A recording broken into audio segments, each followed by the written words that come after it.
Welcome to the Of Leadership podcast. This is episode number 46, and my name is John. I define myself as Alex. And I'm Zach. And in episode 46, we're going to try something a little different. All three of us listen to the teachings of Dr. Bowen and read his stuff, and one of the things he talks about is doing something different. So tonight, episode 46, we're going to do something a little different. Mm-hmm. I'm going to host, and we'll see how things go. Mm-hmm. Woohoo. I'm going to sit on my laurels. That's Sure you will, Alex. Sure you will. I've been doing that for years. So when you hear episode 46, the number 46, what magic does it strike in you? The number 46. 4 dimes, a nickel, and a penny is what I'm thinking mostly of. 4 dimes, that's 40 cents. A nickel and a penny, that's 46 cents. 23 is a prime number, and it's 2 of those. It's 2 Michael Jordans. Yeah. LeBron plus Michael Jordan equals what? I don't know. What basketball player does that equal? Well, I'm just wondering, between the two of them, this is a debate. Which of the two is a better basketball player? Zach? Michael Jordan, LeBron James? Which do you prefer? LeBron James. Okay. And for what reason? There's not a Looney Tunes movie about him, but I wish there was. Well, you might be getting that pretty soon here, buddy. So your dreams will all come true. Fingers all crossed. The dreams. I shall. I don't know. Is it okay? It is. I shall be picking Michael Jordan. Okay. He has more championships. He had more fight in him. Yes. And he didn't leave his team and come back several times. And then leave again. I just like his attitude too. Mm-hmm. Just kind of like he was just a fighter, and I like that. Just kind of no nonsense. He wasn't like huggy with the teams, and he crushed my hopes and dreams as a young child watching Mark Price and Brad Doherty and Craig Elo floundering in the defense and then crushed to the ground. Yeah, with his hands wrapped around his blonde hair. So, but yeah, how about you? I think for your same as you, Michael Jordan just had that steely-eyed killer instinct. Mm-hmm. I think LeBron's a more gifted player. Oh yeah, but I think Michael Jordan just had the it factor. Yes. Is LeBron a lot bigger than Michael Jordan? Much so. It's like 6'7" or something, right? He's 6'9". Okay, wow. Much thicker. I mean, I know how big he is in relation to Bugs Bunny, but it's not like a helpful metric. So you might be wondering what we're talking about tonight. We're not talking about NBA players. This is not a sports podcast. This is not a sports podcast. This is the Of Leadership podcast. And today in our episode, we're going to talk about stress as it relates to leaders. And whether you find yourself in a leadership position in the workplace, at home, in a community, or just relate with people, we're hoping tonight's topic is something you find to be really, really helpful. Dr. Bowen talked about that a 2-person relationship between any 2 people is inherently unstable, that the tension between individuality and togetherness is always there. And so when anxiety rises, what happens is a third point of a triangle is born. So we're going to look at stresses in relationships through the lens of triangles, and one of the most helpful parts of Bowen theory, I believe. Mm-hmm. So looking forward to a great night. Mm-hmm. So let's talk a little bit about sources of stress for leaders before we get into the triangle piece. So as you think about yourselves and the jobs that we have and relationships that we're part of, what do you observe in self, or what do you observe in others that tends to be stressful? What comes to mind? Well, there are a couple terms, nodal and watershed events, and so when I think about stress, especially for me, I don't know. Like I find myself more on the end when I have stress, it's coming from my family. And so whether it's a discussion with my parents that didn't go well, that's usually for the most part, things that are going to be affecting me more than other things. Although I just mentioned this nodal event. So an example is we had at school, we had a colleague that passed away. And so that would be known as a nodal event. And that's something that doesn't happen usually. And that can increase my stress and all the other people's stress at school too. So those types of events, but for me specifically, it's going to be more towards the family. That's where I feel most of my stress. And it sounded like the event, and of course being part of the school that you're part of, with the death of the staff member, that was a kind of a one-time event that was acute. But the family one, is that for either of you, does that seem like more of a long-standing or a play that continues? It's the act 10 or act 20 of a long story versus something at work? Or? Yeah, it's almost like it keeps happening over and over again. It's the last act of one man's play and somewhere in the middle of someone else's. Did you just make that up, or is I that just a famous did. quote? Okay. Yeah. Maybe you should be hosting. Maybe I should. So yeah, I mean, it's interesting because the more that I know about what we're talking about with this bone family systems theory, I don't know if you guys have felt this too. I'm sure you have. Like the more I know about this, I can start identifying the different pieces. When something happens in my family, I can step back and go, hey, this is what this actually is. This is X, Y, or Z. And we use those terms within this podcast, but I'm just like, I can start identifying it. The hard part is it like not falling into the exact same reactive pattern. And holy crap, that's been really hard. Like it's crazy. Like I snap right into it without even any thought. My subconscious just screams it out, you know, like I had a little spiff with my dad the other day, like, and he and I have the exact same reaction where we just boom, right now we get hot, we can get red hot real fast. And usually with my dad and I, it's one of those things, we butt heads and then we come back together and we're like, hey, we're sorry. But this last time, like, and a couple times where it gets real weird with my dad and I, we butt heads and then like one of us cuts off. And then it's like it gets real weird. And so, man, these patterns that you talked about, John, can be really tough to fix. Or not I don't know if fix is the word. Is fix the word, guys? Maybe even just awareness. Change. Like the awareness of Bones family system theory affords is awesome because it's so general. It's like generally applicable. I can put it on the cutoff fusion spectrum. I can look at it specifically in terms of triangles and how I'm bringing other people in or pushing other people out or all that. But it's like what you're talking about, Alex, is interesting because it's a common emotional process that you regularly go through as compared to a nodal event. Right, that's a one-time thing. Mm-hmm. It's a little easier to take a step back and say, oh my goodness, what's going on here?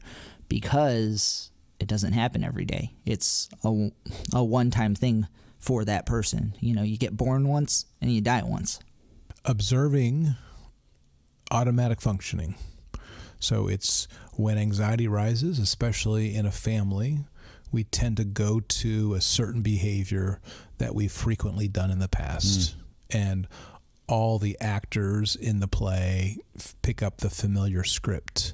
And triangles is one way to examine that script. And then this will probably be more in our podcast in the future, but it will offer some applications at the end. But it's the idea of, as we said at the beginning of the podcast, doing something different, more thoughtful and less reactive. But when anxiety's high, that's pretty difficult. Yeah. When the anxiety gets higher, why is it hard to do something different?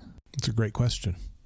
Why is it difficult to be more thoughtful and less automatic? Why is that hard to do? Is it this perception that things aren't as they should be? Is it because there's some expectations that are being shifted or changed or something? Like, what do you mean? So like if you did something different, it would be not what's expected? There's like a conscious changing of expectations. There's a conscious reframing of things and a recognition of what was happening before and what you're trying to do different, as compared to automatic functioning in highly anxious systems or just in a high anxiety situation. You have this sense of like things aren't the way they should be. I should do something different. I need to find a way to reassert control. And at the very least, when you fall back into something you've already done, even if you don't know it doesn't work the best, it's something that you're going to do because you know how it's going to work out. So you're talking about like homeostasis.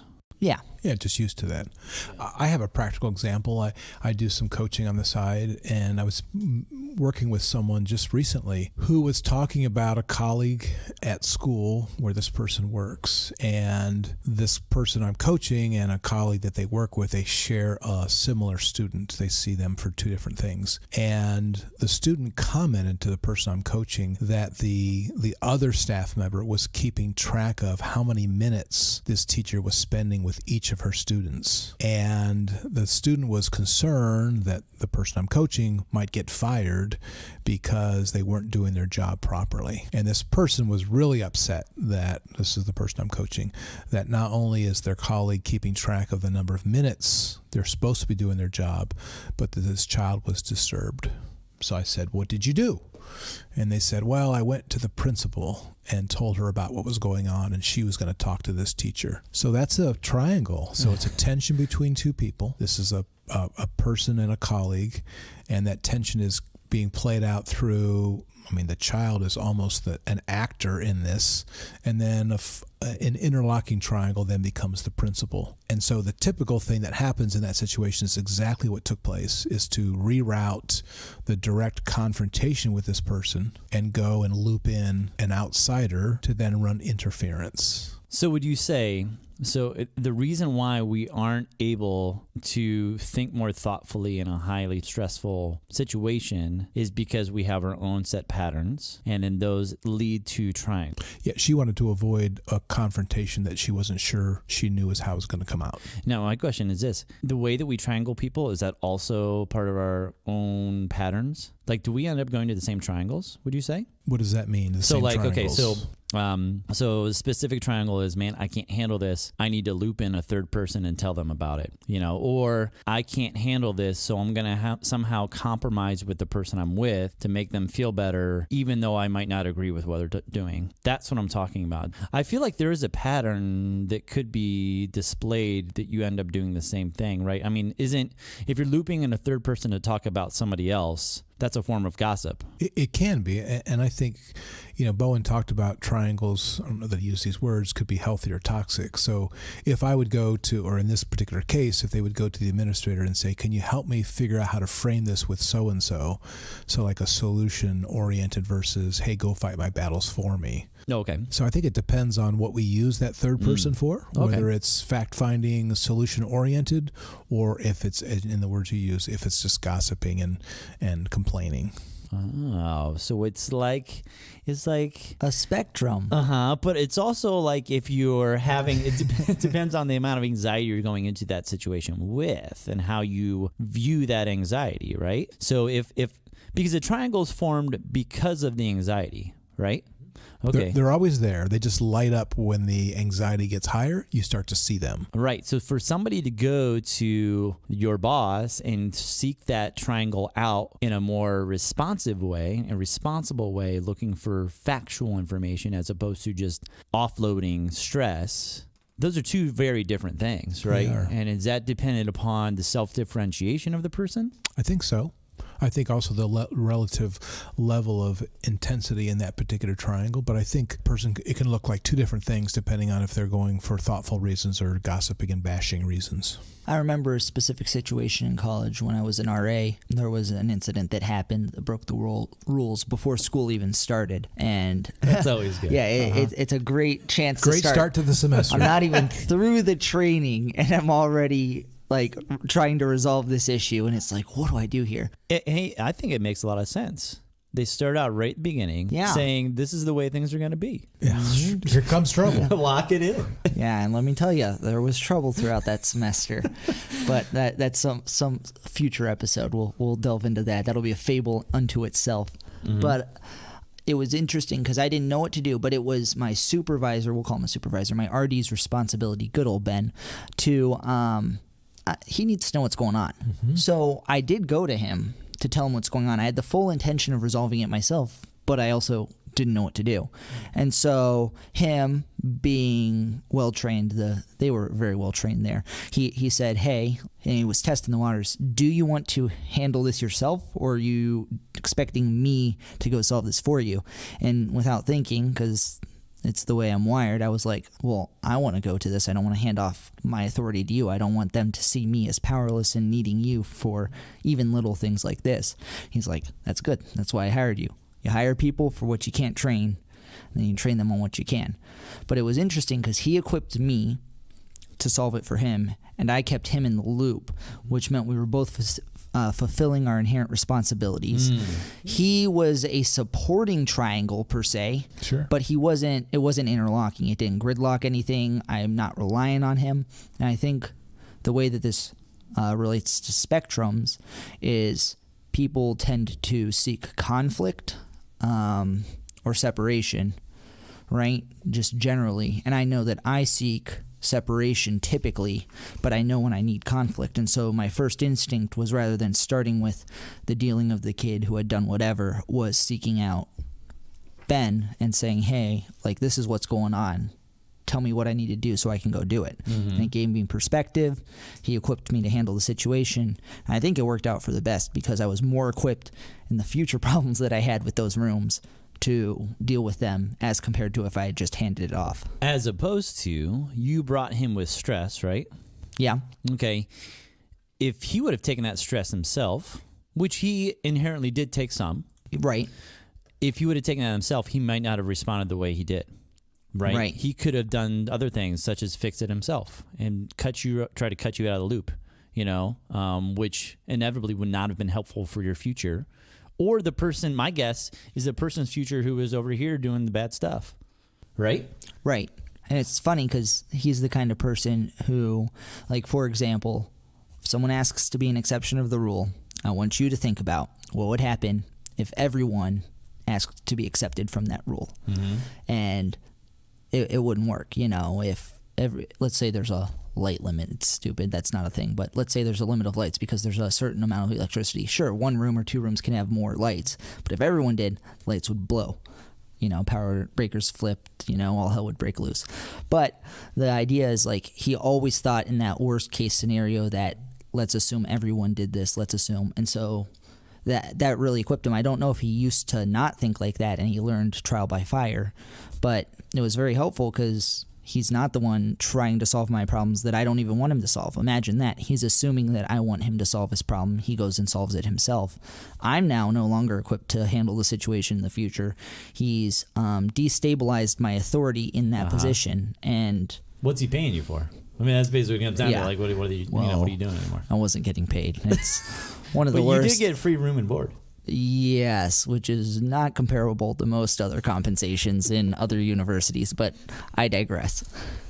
This topic that we're talking about tonight, some of the material we're using comes from a guy named John Engles. He has a website called Leadership Coaching Incorporated. So if you get a chance to look up John's stuff, he does a great job. And in his article that was about triangles, he mentions 4 triangle patterns. And one of them is what you've just illustrated, that is solution requests.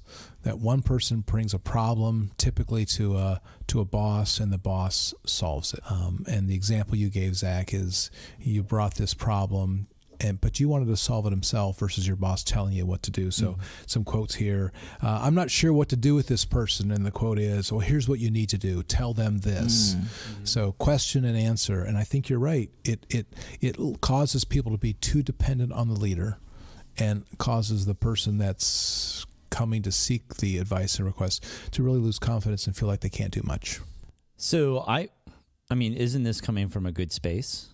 I've heard people say this, but they're intending the good intentions, so as a teacher or as a boss or somebody, if they came up to you and said, Zach, I don't know what to do here, tell me what to do. And you told me what to do. Oh, thanks. Solution's done. And you did me a solid. You feel good. I'm feeling good. Isn't that good? We've talked about before technical challenges versus adaptive challenges. So a technical question is, I don't know how to sign up for the ACT. Tell me what to do. Well, you need to go to the office and fill out this form. That's a technical question with a technical solution. But what you're talking about, Zach, and I think the root of relationship stresses that leaders have is more of the relational problem of I can't figure out Mary or Joe. Oh, you need to tell her this or do this. So I think there may be a difference between technical and like procedural stuff versus relationship stuff, which is, more underneath the iceberg. Do you think though? Like I'm just trying to think if somebody needs to sign up for whatever, I don't know, they have to know you got to fill out this form before you do that. Couldn't they just figure that out themselves too? Couldn't you point them in direction? I don't know. Like I find myself sometimes just being like, well, this isn't good. Okay, I get it. But like somebody asked me something where I'm like, in my brain, I'm thinking you could figure this out yourself, and then pretty much the words coming out of my mouth are, you can figure this out yourself. Like I'll definitely tell people, and I'm like, just go here. Like yeah. And I know that sometimes it's not maybe the best response, but I'm just like, part of me is like, why am I dealing with this issue that you're bringing with me if you could just deal with it yourself? Well, I was thinking, Abby, my girlfriend, I think she's been, woohoo! Yeah. She's had a really tough year teaching. And I wonder if when she's constantly enduring this high anxiety, that she's feeling under-equipped emotionally. She leans into emotional process that leads with her doubting herself and asking for technical solutions. So what she's really asking for is not a technical solution. It's for someone to encourage her that it's a safe space to find it herself. We just talked about the example of people coming to you asking for advice. There's the opposite of that where people are coming with this emotional process to vent. They're venting for emotions. Oh, I can't believe this person did this. What am I supposed to do? It sounds like a question you're supposed to help them out with. But it's them looking for a space to process and vent emotions, not to find a technical outlet for their problem. And if they're looking for a technical outlet, maybe, as you said, they're not even not realizing that they're looking for an emotional solution. And that's the beauty of what we've found in Bowen Family Systems Theory. It's not a technical solution. It's all this adaptive relational world, and that's why we really enjoy it. You mentioned the idea of a person coming to you to talk about a third. One of the other typical triangle patterns that John Engles talks about is this anxious agreement where two insiders talk about a third. And we were talking through this in my leadership class recently, and one student said that she really sees herself do this a lot, where she, in order to build some type of pseudo intimacy with another person, they look at a third, they talk about another person, an outsider in that triangle, to feel closer to one another. And so this is a common triangle of two insiders and an outsider. And that's more of the gossip end of it, right? Yeah, it provides a common enemy or a common outsider to focus on and talk about, and we all do it. For sure. And this is like a big thing when we talk about sports every once in a while, and Zach really loves every once in a while. I'm constantly drowning in references I don't understand. Yes. But this is how sports teams works. This is how when 9/11 happened, which would be a nodal event, right? This is okay. So 9/11 happens. We're all going to team up now, and we have a third that we can think about. A common enemy. Yeah, we have a common enemy now that does draw people closer together. And that's how a triangle works. And so now the common enemy is the third point of the triangle really far away, and the two parts come together, right? It's just nice when it's so simple that you have a common enemy that's supposed to be an enemy. Yeah. Well, we're studying Iran right now in my comparative politics class, and one of the aspects is that the United States is the great Satan, and that's the phrase they use. And it's a common enemy, and it helps unite the Iranian people into a common foe. And I see this a lot in anxious systems where countries look for the outsider, nationalism rises, that's the two insiders, and they look at the outside world as us against them. And it creates that pseudo-intimacy in a group of people. And that, John, in your studies, like, that lasts for how long? It lasts for as long until there's a war. Okay. And then you have a winner and loser. A great fusion. But I tell you what, it's best to keep it chronic versus acute. So if you can nurse that enemy as the enemy and never engage them in fight, that brings the most stability to that triangle. They're the long-standing enemy. I mean, we were watching an episode about Iran, and keeping the U.S. as the outsider. That's why when individuals in Iran, moderates if you will, try to negotiate with the United States and try to make them more of a friendly negotiator, there are some that resist that because you're disrupting the emotional triangle that has made us stable, although they never use those words. So, in bringing this back to the family, because this is, as we discussed, is like that's where a lot of stress is from, right? This is like Fred. This could be Fred in your family. Whoever he is, he could be an uncle or whatever. And man, we pick on Fred a lot. We do. Fred is the problem. He is the problem. Poor Fred. He is this the identified patient? He is the identified patient. Yeah, so we're just going to point at him. I don't know if you guys have had this too. Maybe not the enemy, but have you noticed this also with like certain people who are the mascot in some way? Like somehow they get some nickname because they did something silly one time, and now you are blanket boy. Like we saw you with that blanket. We're just going to call you blanket boy all the time and laugh at you all the time, and because you're the mascot now. So we just call you blanket boy. Or Sassy Stefan. Well, right? I mean, well, that's interesting because you brought up earlier about when you're in a family situation and you kind of go back into those roles. So I'm speaking particularly to the adults in our podcast who go into their family roles. And do you reemerge as the child you were in that particular family? Even at the age of 40, you're the goofy one, or you're the problem, or you're the stoic one. And it's interesting how reemerging into the family, even as an adult child, you take on the roles you had even when you were small of the problem or whatever, the drinker, whatever. Yes, you do. That is on point, sir. It's just the way that manifests, and that's all because of that anxiety. The stress rises, and you fall back into the same role. Pick up the script. That is, yeah. I mean, that, wow, yeah. So as we think about, we've talked about the stresses that leaders face, and stresses can be nodal events, but it also can be relational, and that can kind of be the chronic thing. So as we think about what we've talked about today, what are some takeaways for our listener? Maybe each of us could come up with one takeaway that would be helpful to think about as we look at relationship stresses for leaders. What comes to mind? I think about projecting of your emotional state onto others, specifically in my business sphere, especially in my currently remote position. I think a lot about specifically when I'm in a tough project or when I'm in a project that's just not in an ideal state. You know, how, especially because I'm disconnected from the system, what are other people thinking and feeling, especially about my performance, especially when I don't have the ability to consistently communicate without going out of my way, consistently communicate my progress, my efforts, my status, and it's largely up to them to deal with that, especially because, you know, I'm comfortable enough to dwell in that chronic anxiety because it doesn't need to be dealt with because I know I'm doing what I should be doing. So that distance creates the unknown, is that what you're saying?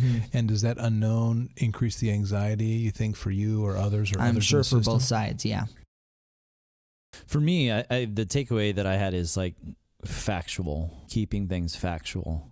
So as you approach a third, whatever that may be, I guess it could be a topic, it could be another person, whatever, keeping as far away as you can from the what ifs in that situation, because the anxiety has risen for you to try to rope in a third. Now, as we explained earlier, though, the anxiety doesn't have to be high to have a third person in or a triangle made. But if you keep it more factual, what is as opposed to what if, then you avoid some of the issues that can happen when it's, you just avoid some of the issues. You know, like To keep the anxiety low. Yeah, but it helps with responsibility, and you talked about this. It helps with expectations and leading into doing something different as opposed to following in the same roles. If you keep it more factual, yeah, that's something I'm taking away here. You talk about that what is versus what if. So we had scheduled in our particular podcast a pretty famous person that if I said this person's name, many of our listeners probably would have to Google this person's name. But this person's name would come up and you would see who this person is. And we had a podcast scheduled for this person to come. And at the last minute, they backed out because they said they weren't sure who we were, whether we were a legit organization, and they feared going to an unknown place with strangers. And so it was the what if that controlled their decision versus the what is. And we put them in a boat and cast them to sea and said, best of luck to you. Bon voyage. Bon voyage. Yes, sissy. My last takeaway is automatic functioning. I just thought of that earlier from what you said about that when anxiety rises, what do I tend to do? Do I tend to cut off? Do I tend to correct? Do I tend to try to control? And how can I be more thoughtful in those particular situations? So hopefully you found this helpful to think about relationship challenges in whatever leadership position you might find yourself. Even if you don't have a title, you do have influence on a system that you're part of. So hopefully you found this podcast to be useful that way. And as far as the different terms that we brought up here, we brought up a bunch of different terms with cutoff, fusion, triangles, automatic functioning, homeostasis. There's a lot of different types of things there. If you want to know more about those things, you can contact us at ofleadership@gmail.com. We can give you some information there. And in the future, within our website and possibly on YouTube too, we'll have some more teachings on that. So That's that. That's that. So for episode 46, thanks for listening. I am John. I'm Alex. And I'm Zach. Adios. See you around. So long.